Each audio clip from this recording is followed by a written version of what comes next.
Paano po mag-agent sa Popo, ma'am? So yes, mas maganda mag-agent sa Popo katulad ko. Kasi mas malaki kasi yung ma-earn natin or mas mabilis tayo makakapag-payout. Mas malaki yung kikitain natin pag nag-agent tayo sa Popo. So loves, i-message mo lang ako dito sa account ko na to.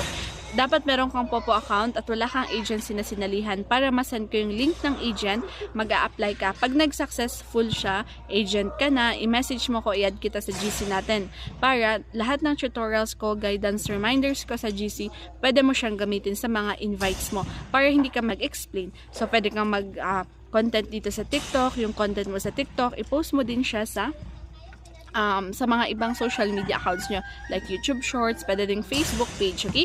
So, i-message nyo lang ako, loves, pag interested kayo sa Pop, okay? Try nyo mag-agent. Mas maganda mag-agent, guys. So, 1 year and 1 month na akong agent sa Popo and 1 year, 2 months ko na sa Popo. Mas maganda, guys.